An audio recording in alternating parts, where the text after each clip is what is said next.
Welcome back to Gaelic Games Fan TV. Kilmacud Crokes are gone.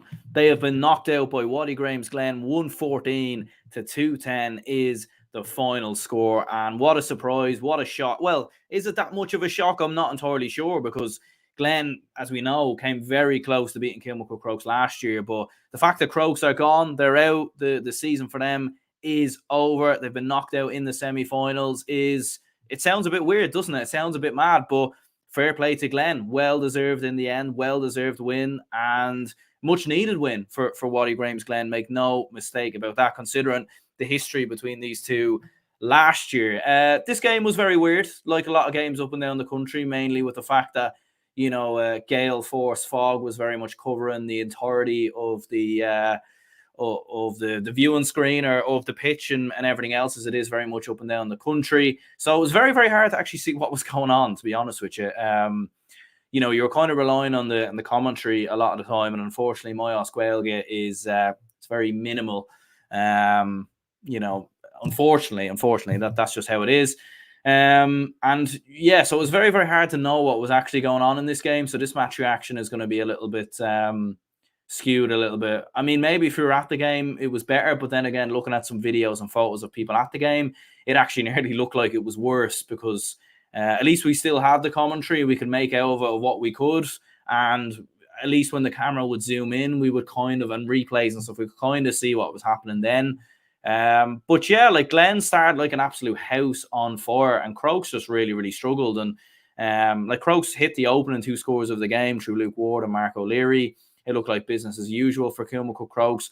But then Glen just settled more and more into the game. And really, there was a period between like the 17th minute when Shane Walsh scored right up until half-time where Watty Glen just absolutely dominated. Their midfield was really strong. I think that's an area, has been of weakness for Crokes this season, especially with Craig Diaz not being, he's obviously been injured for the majority of the season.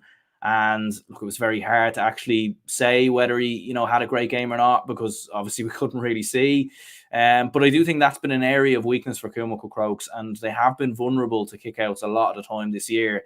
We saw Raheny do it, saw Nace do it to a certain extent. They haven't been bulletproof, Kilmacud Crokes. They've had this resilience and fight in them and skill, and when you combine them all together, it makes them nearly look unstoppable. But there has been chinks in the armour this year, a lot more so than last year. Hence why I fancied Ballyboden to beat them, and I was obviously completely wrong about that. I was also wrong about this prediction as well. But we saw Crokes in the second half. They looked like they were done on multiple occasions, and they just kept on fighting back. Even after Glen get a goal at the end in injury time, you thought, right, that's it. And then, Crokes get themselves a goal from Shane Walsh, who says, you know what, I'm not done yet.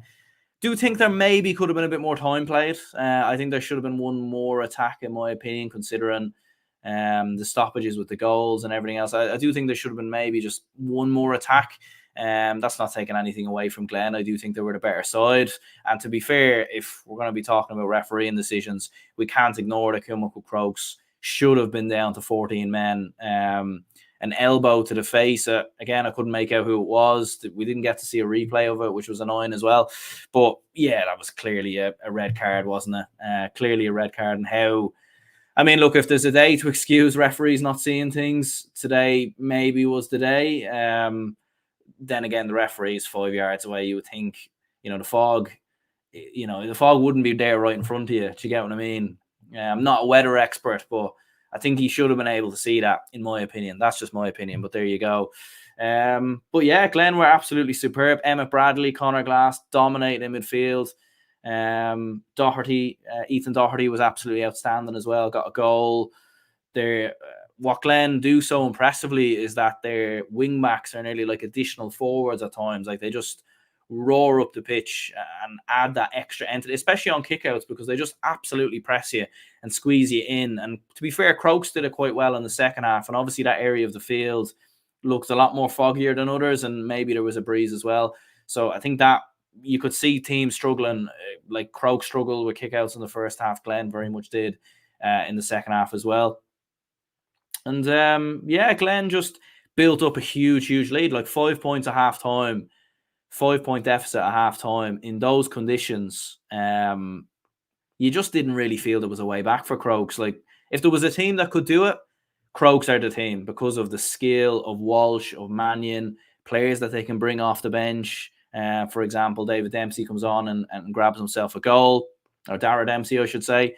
I think David Dempsey is the Offaly footballer, mixing them up. Apologies. Dara Dempsey, he's the man with the goal.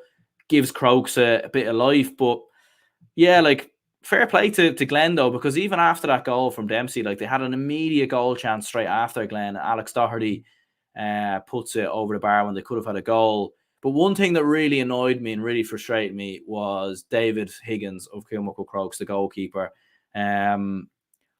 Like, fair enough, he scored a point from play. Well done, like, absolutely brilliant stuff there.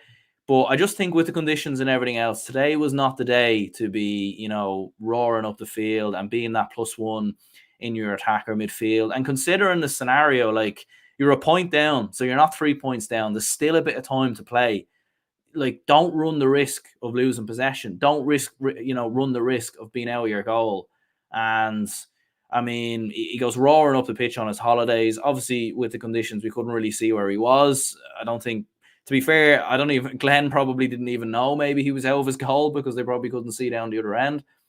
But they worked the ball up the field, and Ethan Doherty puts the ball in an empty net. And it's just like, that was a massive bit of inexperience from Kilmacud Crokes, which you don't usually see. And to be fair, usually they have Conor Ferris between the sticks, and he isn't the type of goalkeeper to, sweeper keeper or forward-thinking keeper who likes to play as an extra man. So that was a little bit, would Crokes have won the game if that didn't happen, if he stayed in his goal? Maybe not, because they got hit in the counter-attack, and it was a goal-scoring opportunity anyway. But yeah, like, I don't know. I just thought that was a little bit frustrating if you were a Kilmacud Crokes fan. I'm not, but considering Crokes have so much firepower, you would feel that they should have had better ways to try and approach those last couple of minutes. But take nothing away from Glen, and fair play to Crokes as well, because they get that goal from Shane Walsh straight after. They kept fighting, they kept battling. Their big players did stand up in the big moments. Shane Walsh scored 1-2. Paul Mannion with 4 points. Luke Ward contributed. Mark O'Leary with a point. Like, and obviously Darrow Dempsey, who came off the bench and got themselves a goal. Maybe just lacking a bit of options off the bench. Like, there was no Hugh Kenny didn't come off the bench. Tom Fox, who's normally a player who comes off the bench, didn't. Keane O'Connor came on. Yeah, and we didn't really get to see much of Darren Mullen either. I mean, we didn't get to see much of anything in the game, but just looking at it here on Scorpio, like, Darren Mullen didn't score. So, yeah, but I suppose disappointing there, but fair play to Crokes for battling back in the way that they did. But at the same time, you can't take that away from Watty Graham's Glen, because they were absolutely superb and deserved victors, no doubt about it. Kieran McFell, like, what an addition back into the team he has been, obviously, since not being there last year. He was fantastic. Cathal Mulholland was brilliant. Una Mulholland was very good. Michael Warnock playing a cornerback was very good. So, yeah, you have to credit Glen. Look, they're going to be favourites going into that final against Bridget's. It's going to be a tough game, no doubt about it. Having looked at Bridget's today, I think it's definitely going to be a very evenly contested match. But in the end, you have to give Glen the credit. There were some contentious issues over, like, points with the umpires. There's a few points that looked over on both sides. Tough, obviously, for the umpire. I genuinely do think this game should have been called off, just for multiple reasons, really. First main reason is that, like, unfair on the spectators, the fans, and the players to be playing in those conditions. As well as that, the officials probably couldn't see certain things. There was probably a lot of incidents off the ball, I'd say, that we weren't able to see. It just kind of, and don't get me wrong, it was still a great game. It was still a spectacle end to end. You look at the score and you can see it was a great game.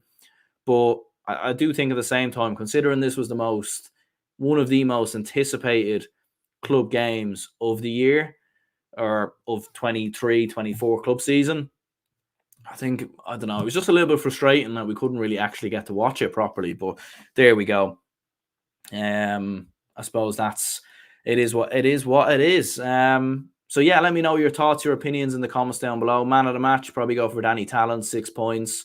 I suppose in those conditions as well, to be nailing a lot of them frees was outstanding. Although Emmett Bradley, to be fair, was very good as well, and you can't take anything away from him. But do let me know your thoughts in the comments down below. Who do you think was the man of the match? My name's Aaron. I'll speak to you all later.